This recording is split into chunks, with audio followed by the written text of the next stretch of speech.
అదే RTV app వార్తల్ని క్షణాల్లో చదివే అవకాశం ఉంటుంది. ఒక న్యూస్ పేపర్, ఒక టెలివిజన్ ఛానల్ మీ చేతుల్లో ఎప్పుడూ ఉంటాయి. ఆంధ్రప్రదేశ్ రాష్ట్ర కాపు సంక్షేమ సంఘం మరియు అభివృద్ధి కార్పొరేషన్ చైర్మన్గా నియమితులైనటువంటి పాలవలస యశస్విని మనతో పాటు ఉన్నారు. మాట్లాడి మరిన్ని వివరాలు తెలుసుకునే ప్రయత్నం అయితే చేద్దాం. చెప్పండి, ఈ రోజు మీకు ఈ పదవి గురించిన పట్ల ఏ విధంగా అనిపిస్తుంది అండి? నేను యాక్చువల్గా ఈ పదవి గురించి నేను ఎప్పుడు ఆలోచించలేదు, ఆ లైన్లో ఆలోచన కాదు కదా. ఎవరు కూడా మాతో పాటు ఉన్న నాయకులు కూడా ఏమో అనుకోలేదు. ఎందుకంటే ఒక కులం అన్న ఆలోచన అనుకున్నామనో ఏమో మరి తెలియలేదు.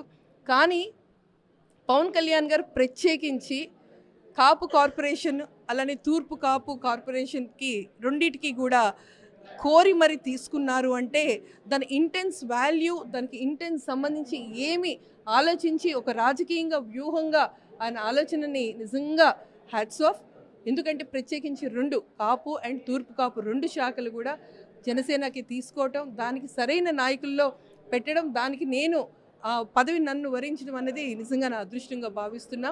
తప్పకుండా జన సైనికులు, వీర మహిళలు అందరితో పాటు నేను కూడా సీనియర్ నాయకులతో అందరితో మమేకమై దీనికి సంబంధించి ఇంకొంచెం హోంవర్క్ చేసి ఇంటెన్స్గా తెలుసుకొని ఏం చేయాలి, ఏదైతే తూర్పు కాపులు పడుతున్న సాధక బాధకాలు ఏదైతే ఉన్నాయో అది ఓబీసీ అవనియండి, ఏదైనా మైగ్రేషన్ సర్టిఫికేట్స్ గురించి చాలా ఇంతకు ముందే చాలా ఇష్యూస్ వచ్చాయి. దానికి సంబంధించి తప్పకుండా మేము కొంచెం ఇంటెన్స్గా వర్క్ చేస్తాం. తప్పకుండా దానికి సంబంధించి నా సహాయ శక్తుల ప్రభుత్వానికి ఏ విధంగా నేను సహాయపడతాను, అలానే ప్రజలకి కొన్ని శాఖలకి కూడా తప్పకుండా నేను వాళ్ళని అప్లిఫ్ట్ చేయడానికి నా ప్రయత్నం తప్పకుండా చేస్తాను, సక్సెస్ అవుతాను. ఇది అందరిలా కాకుండా డెఫినెట్గా జనసేన అన్నా, జన సైనికులన్నా, లీడర్లన్నా ఒక ఇన్నోవేటివ్గా వెళ్తారు. ఆ విధంగానే ఈ ప్రక్రియని, ఈ శాఖని నేను ఒక మంచి ప్లాట్ఫామ్ తీసుకొచ్చి ఒక మంచి పేరు తెచ్చే ప్రయత్నం అయితే నేను కష్టపడి చేస్తాను. అది మా ఇప్పుడు ఈరోజు వచ్చిన జిల్లాలో ఉన్న ప్రతి ఒక్కళ్ళు వచ్చి నన్ను ఆశీర్వదించారు.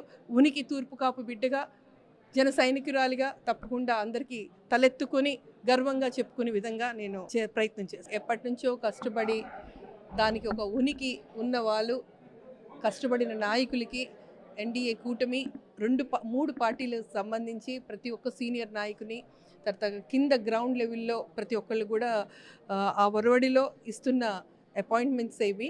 అయితే ఇంకా పూర్తిగా ఈ ప్రక్రియ అనేది అవ్వలేదు, ఇంకా స్టేట్ కమిటీల్లోనే ఉంది. ఇప్పుడు డైరెక్టర్స్గా సెకండ్ షెడ్యూల్లో స్టార్ట్ అయ్యింది. ఇంకా పైన కార్పొరేషన్స్ ఇంకా కొన్ని ఉన్నాయి. అయితే ఈ 2 విడతలు అవ్వడం, దాంట్లో 2వ విడతలో నాకు రావటం అనేది నిజంగా నాకు పూర్వజన్మ సుకృతం అని నేను భావిస్తున్నాను.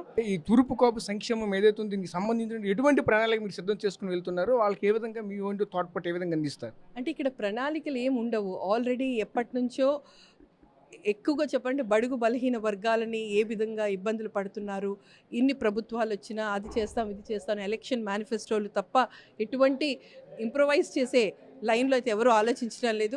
ఈసారి మాత్రం ఎన్డీఏ కూటమిలో కొన్ని కీ పాయింట్స్ పెట్టుకున్నారు. వాళ్ళ డైరెక్షన్స్తో ప్రజలకి ఏ సమస్యలని వాళ్ళ వాయిస్, వాళ్ళ గొంతుకు నేనై తప్పకుండా వాళ్ళకి ఏం కావాలో తెలుసుకొని ఎంతవరకు మా వరకు అవుతుంది, ప్రభుత్వం తరపు నుంచి అవుతుంది అనేది తప్పకుండా వాళ్ళు ఒక సేఫ్గా, ఒక ప్రోగ్రెస్గా వెళ్ళే ఆలోచనలో ఉంటాం. అంటే మీ నియోజకవర్గం, విజయనగరం నియోజకవర్గంలో అలాగే ప్రజెంట్ మీరైతే ఒకవైపు చూసుకుంటే ఏదైతే జనసేన రాష్ట్ర ప్రధాన కార్యదర్శిగా కూడా ఉన్నారు, కార్యకర్తలు కూడా ఎటువంటి భరోసా ఇచ్చుకొని వెళ్తారు? ఈరోజు మీకు ఇటువంటి పదవి వరించిన పట్ల అయితే ఏ విధంగా ముందుకు తీసుకుని వెళ్తారు? ఇది ఒక జనసేన తరపు నుంచి అని కాదు, కూటమిలో వచ్చిన పదవి అండి. నాకు ఇది తూర్పు కాపులు అనేది ఒక శాఖ. నేను ఒక రాష్ట్ర ప్రధాన కార్యదర్శిగా, విజయనగరం ఇన్ఛార్జిగా, 2 పార్టీలకి ఒక సమన్వయకర్తగా ఒక బాధ్యతను నిర్వహిస్తాను తప్ప ఏం చేస్తామనేది భరోసా అంటే తప్పకుండా ప్రతి ఒక్కరికి పార్టీ తరపు నుంచి, కూటమి తరపు నుంచి ఏ విధంగా భరోసా ఇస్తామో శాఖకు కూడా, తూర్పు కాపు శాఖకు కూడా అదే విధంగా మా వైపు నుంచి ఏది ప్రభుత్వం ఏం డిసైడ్ అవుతుంది వాళ్ళ వాయిస్ రీచ్ అయ్యేటట్టు చేస్తానన్నాను కదా. వాళ్ళకి అవసరమైనది నా వరకు పార్టీ తరపు నుంచి, ప్రభుత్వం తరపు నుంచి ఫుల్ఫిల్ చేస్తాం. Okay madam, thank you. ప్రధానంగా ఒకటే చెప్తుంది, గ్రౌండ్ లెవెల్లో ఉన్నటువంటి ప్రజల యొక్క కష్టాలను ప్రతి ఒక్కరు కూడా రాష్ట్ర స్థాయిలో ఉన్నటువంటి నాయకుల దృష్టికి అయితే నేను తీసుకొని వెళ్తాను, వాళ్ళ సమస్యలను కూడా వాళ్ళకి గళమెత్తి తెప్పిస్తున్నానని చెప్తున్నటువంటి పరిస్థితి మనకు కనిపిస్తుంది. కెమెరా పర్సన్ నాయుడుతో రాజేష్, RTV విజయనగరం. మరిన్ని వీడియోస్ కోసం ఛానల్ సబ్స్క్రైబ్ చేయండి. లేటెస్ట్ అప్డేట్స్ కోసం వాట్సాప్ ఛానల్ ఫాలో అవ్వండి. అండ్ లింక్ డిస్క్రిప్షన్ లో ఉంది.